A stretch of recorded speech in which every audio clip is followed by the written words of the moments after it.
you've called Ethiopia an enemy. You have recalled your ambassador in Ethiopia. You have ruled out mediation with Addis unless they pull the plug on this deal. So how do you expect this crisis to be resolved then? Well, first of all, thank you for having me here. And then it was not Somalia who created this problem. Ethiopia has created this problem. They are the ones who initiated claiming that they will take and annex part of Somalia to their country. But they don't say they're annexing. They say it's a commercial deal. No, it is not. Ethiopia has commercial interests in Somalia. There's in Berbera. They use Berbera port, and they have a stake of 19% even in the ownership of the service of Berbera. And the place where they are now saying is just a few kilometers away, few hundred kilometers away from Berbera. There is no need for that. Whatever it is, let us assume that they need another port. And this is what we have been discussing for a couple of months ago. The issue is not, will Ethiopia access to the sea? They are free to access throughout Somalia. Where? Everywhere in Somalia. But the question is how? How do they want to access the sea? By annexing part of Somalia and changing the borders of Somalia? This is what's going on right now. It is not a commercial. It is an annexation of territory. So as you know, Ethiopia says it's not annexation. They say it's also not a formal recognition of the sovereignty of Somaliland. They say it is a commercial deal. And I just want to remind our viewers of what this potential deal is. The memorandum of understanding between Ethiopia and Somaliland is that they would rent a 20-kilometer stretch of coastline in Somaliland for half a century, for 50 years, for commercial purposes and for a military port as well. What is the part of that that angers Somalia?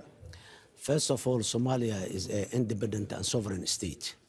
When such deals are taking place, it is the federal government of Somalia who has a legitimate right this thing to be discussed, not a breakaway or not a region of Somalia at all. And above all, commercial and military base mixed together and doing one thing, that's one. The other thing, if it is a 20-kilometer strip of land in the coast only, how that strip of land and how that port is going to be connected to Ethiopia by passing through Somalia, that's another one. The other one, it is in public domain. Ethiopia said we do this in exchange of recognition. We recognize Somaliland. That's a public and that's official. And they said, they didn't say it only one time. The Prime Minister said, the Minister of Foreign Affairs said, the National Security Advisor said, many other leaders in Ethiopia said.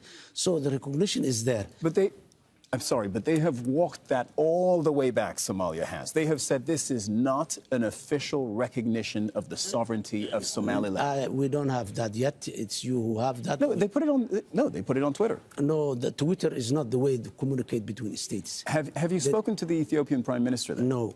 Why not? Why do I speak? Because he's taking part of my country and he's claiming we are not equal partners. When he said, I do not recognize Somalia, I recognize Somaliland, which was part of Somalia. Who am I talking to? He's talking to Somaliland.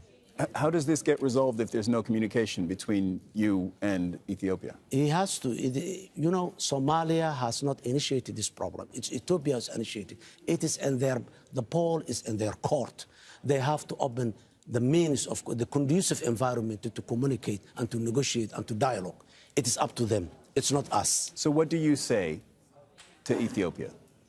I would like to say, Ethiopia, we are neighbors. We are not neighbors by choice. We have a history, long history, known. And this thing has not happened in the last more than 1,000 years that Somalia and Ethiopia was living together as people.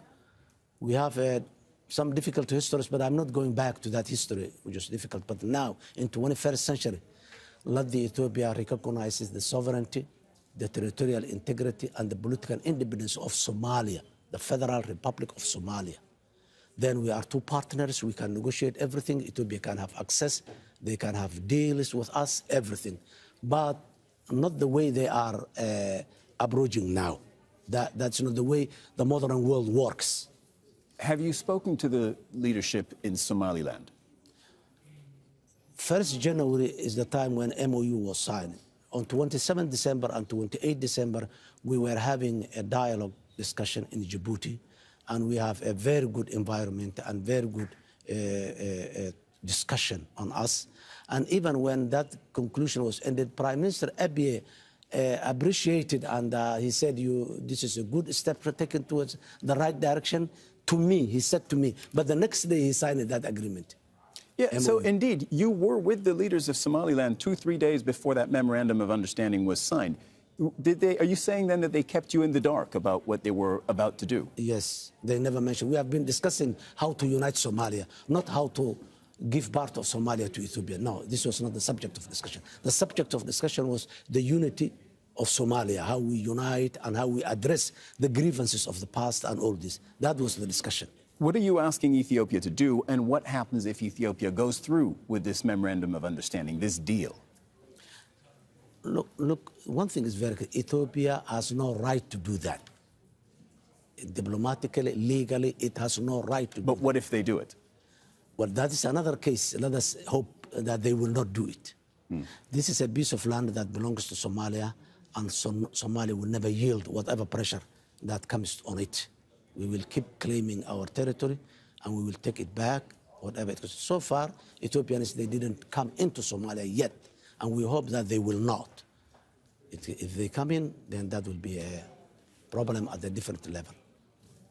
You traveled around the region recently. You went to Egypt on Sunday. You met with the Egyptian president, Mr. al-Sisi. Now, he had very harsh words against Ethiopia, and he said they should not try us, meaning they shouldn't try Egypt, especially if they are challenging a brother, by which he meant Somalia. He hinted essentially that Egypt, or that's what it sounded like, that Egypt would be willing to come to Somalia's military aid. Did you discuss military action with the Egyptian president? Somalia is part of the Arab League, and in the Arab League there is a chapter in the charter that says that the attack of one country is the attack of the rest of the countries in that organization. So Somalia does not need to have a deal with any Arab country because that is a mandate to each and every Arab country, number one. Number two, Somalia and Egypt has a history, collaboration of history for a long time. Even if before we became independent in 1956, when the Canal Suez War was there, Somalia as a people, they were supporting with Egypt. And then all the way, many times Somalia has got into difficulty, Egypt to support it. The support does not mean boots on the ground. Okay, that's my question, because I understand the history, but my question is, did you discuss potential military action? No. We have not discussed it. Egyptian military coming to Somalia. And we believe that the problem has not reached there yet. And that's why he's saying, warning and all this, don't do it, please. Okay. This may sound like a naive question, but is there perhaps a win-win scenario here between Somalia and Ethiopia where the two countries can cooperate? Ethiopia wants access to the sea, as, by the way, all landlocked countries do. Somalia, on the other hand, is fighting the armed group al-Shabaab. We'll get to that a little bit more in a moment. There are thousands of Ethiopian troops on Somalian territory as part of that ongoing effort. Isn't there a way, perhaps, that the two countries can come to some kind of understanding to diffuse this crisis? I have to repeat it again. The question between Somalia and Ethiopia is not how will Ethiopia access to the sea. That's not the question. We want Ethiopia to have an access to the sea. But the question is how Ethiopia is going to have that access to the sea. That's number one. And that if Ethiopia is ready, we are ready to discuss. But grabbing a piece of land, we are not ready for that. Regarding the issue of al-Shabaab, al-Shabaab is not a threat to Somalia only.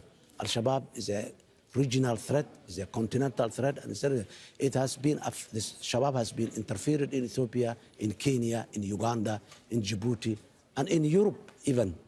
So Shabaab, it just happened that they are in Somalia, but they are not problem to Somalia only. So Ethiopia, but mainly to Somalia. Well, let us say, except mainly, but Ethiopia, number one, they were there as a part of the mandate of the African Union mission there. And then they were there bilaterally. When there is a trust and good relationship, such thing can happen. We have bilaterally agreed to come in and support Somalia. That's where they are, how they are in Somalia. But now, people who have been contributing and adding their blood together to defend to defeat a common enemy, now comes back again, and this is a backbiting. Specifically on the issue of the fight against al-Shabaab, this has been going on for more than 15 years. This is something that already plagued your country, Somalia, during your first term as president a number of years ago. They haven't been defeated. So the question is, can they be defeated? Yes, they can. And we have proven that they can. Where's the evidence More than 50% of the territory they were controlling, they are not controlling today. They have been squeezed into a smaller area than they were a year ago than today. And we keep continuing. These operations is going on as we are speaking here. And mainly, these operations are done by Somali National Army and Somali Defense Forces are doing these operations, most of them. So we believe, based on the experience and the successes that we made in the last 1.5 years, we believe that we can defeat al-Shabaab militarily. It may take some time ideologically, but militarily we will definitely defeat them. The fight has been going on since 2006. And as I mentioned, it lasted during the entirety of your first term as president of Somalia. This was in the 2010s. Is there a point where you would consider negotiations with al-Shabaab instead of a military defeat? When they are ready, we are ready, but they are not ready. They don't believe a Somali Have state. you tried? No, they don't. This is a public domain. They don't believe a Somali state. So how do I negotiate with someone who basically does not believe a state in Somalia? This is a problem. The real problem is this. These people, they have a global agenda. They don't have a local agenda. This is not Taliban, who has a local agenda in Afghanistan. These people, they don't have local agenda. This is Al-Qaeda. They have a global agenda. How do I negotiate with the problems of Muslim problems that exist in Europe or in somewhere else? This is, for us, it's our local. President.